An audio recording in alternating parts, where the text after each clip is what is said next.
the Mohile Parikh Centre and the Guild welcome you to a very engaging conversation, The Anxious Artist Today, which includes a distinguished panel of speakers and artists from the Indian art world.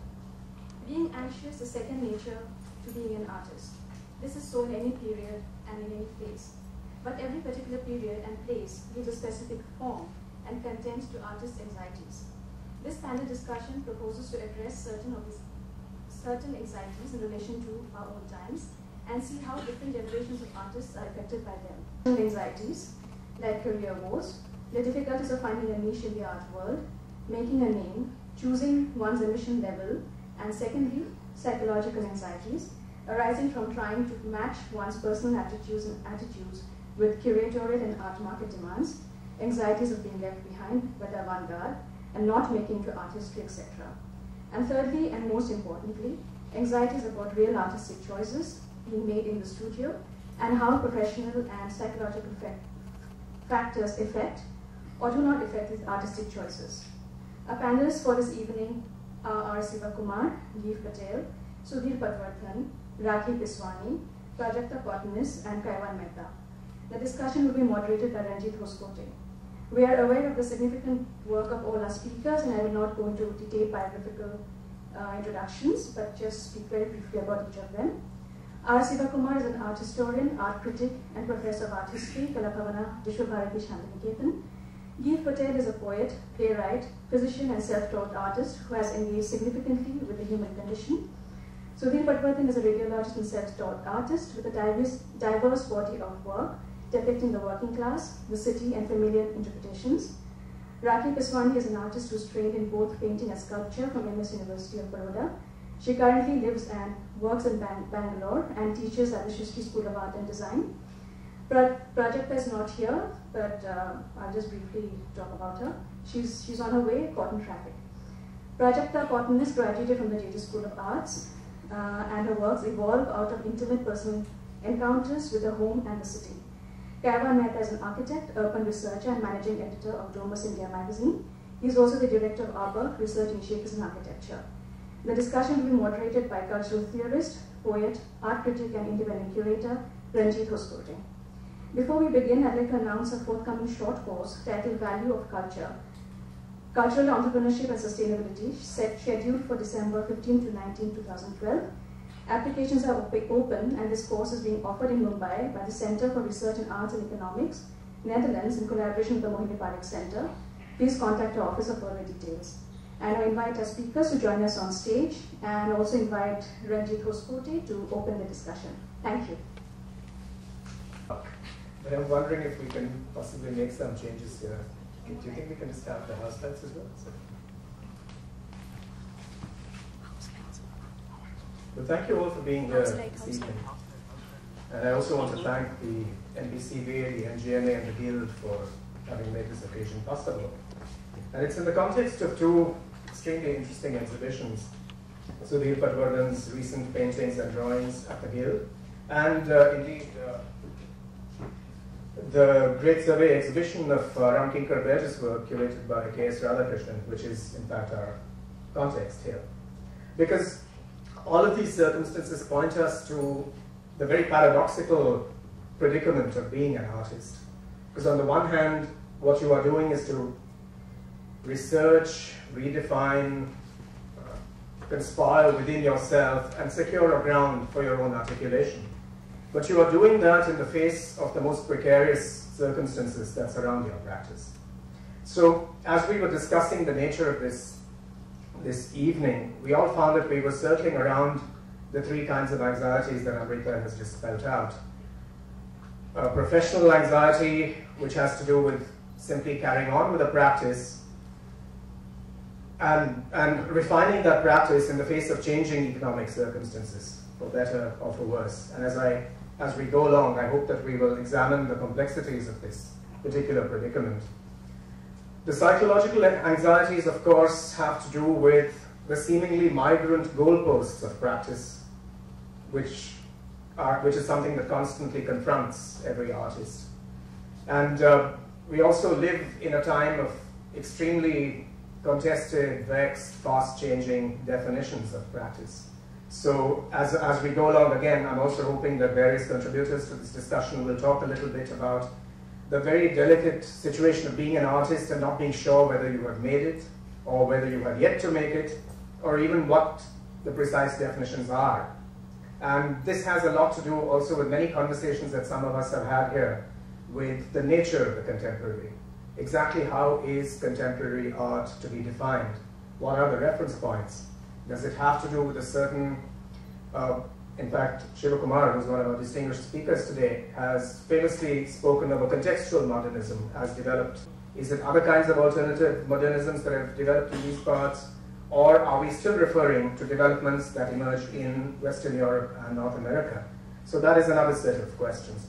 And of course, how does this play out at the level of artistic choice?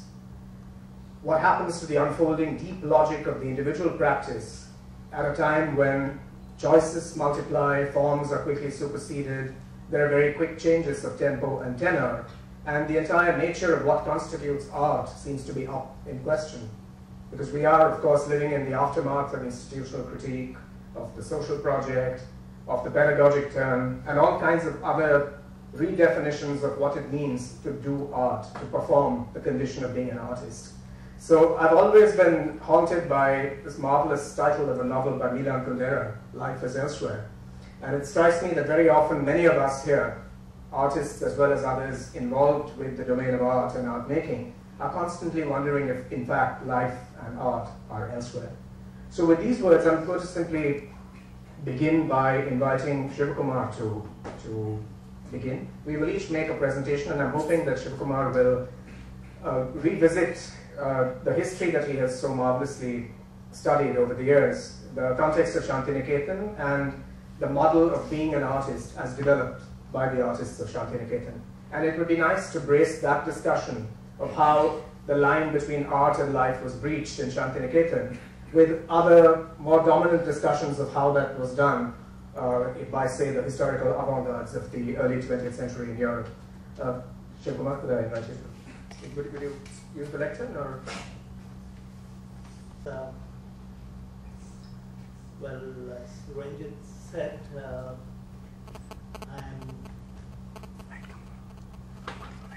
I'm here probably for those historical reasons, because I'm a bit of an outsider in this whole place, being an cloistered academic who deals with artists, many of those artists who are no more, and some of them whom I haven't even met. So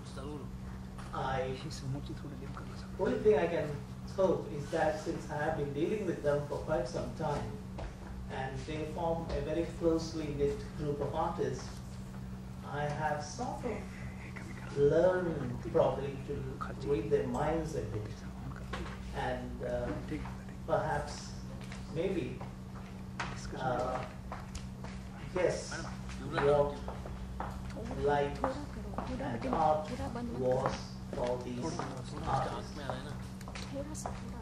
Now, if I have to give a broad answer to some of those questions from the point of view of artists who are active in Shantiniketan, the answer would be that they didn't experience the kind of professional or psychological anxieties that probably artists today do, or at least not to the same extent. Now, there were a number of important reasons for this. Firstly, there wasn't much of a market. The idea of selling art or the anxieties related to how your work is going to be accepted there, wasn't there. Now, secondly, for each one of them, art was part of some larger commitment. It was not just the main pursuit, it was the main pursuit for them. But this pursuit was part of something much larger. And So it was not to be measured by the yardstick of success or fame as we understand it today. So, and we might add a third factor, that the what Ranjit called the goalpost, shifting of the goalpost, that happened very slowly. I mean, about 70, 80 years ago. So they were probably didn't suffer the kind of anxiety or the level of anxiety for these various reasons. But having said that, still there would be the psychological aspect to it of whether of an inner kind of turmoil, and therefore one needs to modify what I just said and restate it in a certain more nuanced way. And I shall try to do that by looking at these few individuals. Let me begin with Nandalal. Now, as I said, his larger agenda was to develop a modern art program that was sensitive to the country's needs. So his own personal expression was, I mean, within that framework. Set in these terms, it was nothing short of designing what we might now call a new visual culture. Now, this was a daunting task. And it was at the same time something that got the support of his contemporaries, with two important people, Gandhi and Rabindranath, supporting him. That was a major thing. And also he had this acceptance of his colleagues and students. So he did find a lot of support for what he was doing. It was a very large program, and he saw his work as something that happening within that larger framework. Yet, was there some anxiety? Perhaps yes, towards the end of his career. The shifting of the goalpost happened sometime in the late 40s, because he was already on the verge of, his official work as the institution builder, which ended in 51, so it was happening towards the end of that career. And that brought in some anxiety. But interestingly, that anxiety was not something that affected him as an artist. That he wasn't really bothered about. And he was quite willing even to think that if somebody would give him a second chance, he would probably change the way he did things. So he was quite willing, and he was not really bothered about that. But he was bothered about what happens to the institution that he built. So it is the anxiety came more as the institution builder. And you can see him actually shifting from being this innovator, this man who brought changes, to the man who is trying to confirm and kind of consolidate what he did. So his anxieties were more related to the institution that he built rather than to his own personal art. Now, Rabindranath, on the other hand, you see that if you read him, you will see that surprisingly he was more bothered about the market. How people responded and whether it sold or not.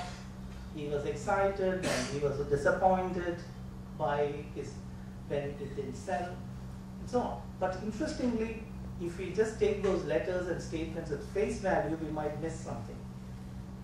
Now, why was he so keen about these things? Because he was the fund collector for his institution. This money would never go to him, because he had pledged all his wealth, all his royalties, everything he earned to the institution. And he was a salary earner of the institution. So basically, it was not for himself, he always did this for the institution. And again, that his anxieties of selling or not selling was related to another larger goal, rather than to his own personal kind of thing. So he did write quite a bit about this. Sometimes naively excited when he thought there is going to be a big sale of his pictures, terribly disappointed when this didn't happen. And, but it was not so much related to his personal kind. Now, on the other hand, as an artist, he was involved because he had a much longer career than Mandela. 6.5 decades of work. And when you're active for 6.5 decades, of course, that's a long period. And during that period, many things happened. And he himself was one of those people in the early years who wanted to shift the goalpost. And towards the end of his career, around the late 30s, 40s, there were others, late 30s, there were others telling him that he has now become a kind of institution and they wanted to shift the goalpost. And interestingly, he was ready to take up the challenge and become very self-reflexive and really write new kind of novels and other kind of forms of literature. So he was ready to take the challenge, and he was somebody who loved shifting this goalpost very often, and his own attempt at painting late in life was part of that. The other people, of course, I wouldn't continue with that, but I would just mention the only person who probably tackled this issue was Vinod Bihari, who wrote about all this. And he was somebody who kept himself away from the immediate surroundings, but he thought he was addressing the perennial issues of art. But at the same time, he and Ram Kinkar, they were two of those extremely ambitious young men, and they had this anxiety of not finding enough opportunity to do monumental creations. That was something they, kind of. But there is also this very beautiful, autobiographical, fictional piece that he writes after, about his experience after being blind, where some of these issues are tackled in. And there you find him suddenly, talking about what he calls timeless creation and the desire to create that. And he creates fictional dialogues where he says, he has an encounter with fate, and fate promises him heaven straight away. He said, no, I want to pursue my timeless creation. I don't want your heaven. And then comes fame. And then he suddenly sees himself, declining faith and saying that this timeless creation should be something more than that. And there is this little, metaphor of a vessel that he creates, that the outside is crafted and it is full of images, and you turn it around, it's like a mountain and the peak of creation, and inside is this hollow and this, immense vastness that the artist faces. And when you ring it, the inside and the outside sort of merges in that sound. So he probably settles for even this, if he can feel this, if you have this opportunity to make an effort at it, he will be happy. And even if it is going to be a kind of cry of despair at the end, he is still game for that. He would prefer that to fame. If he can make a shot at timeless creation, and even if it fails, it doesn't matter. So I think this was basically the position that these artists took. Of course, there is the question whether is it possible to take, and I'm sure that the other panelists will be examining that more. Thank you. For that very succinct yet extremely rich account of the conceptual struggles and the emergence of this Shantiniketan avant-garde with its particular questions and challenges. And I want to take these thoughts on to similar questions that may have haunted, I think, artists working in our own city and closer to this region. And Sudhir, might I invite you to speak now, and also maybe to address some of the questions that have risen in what Kumar had to say as you speak, questions of both a certain confidence in one's own practice as well as persistent doubts as to where one is placed, how one responds to fresh challenges, and how, in fact, this vulnerable course of creativity, if you will, presents itself and manifests itself, and even, if you will, defends itself. So, could I ask you to speak?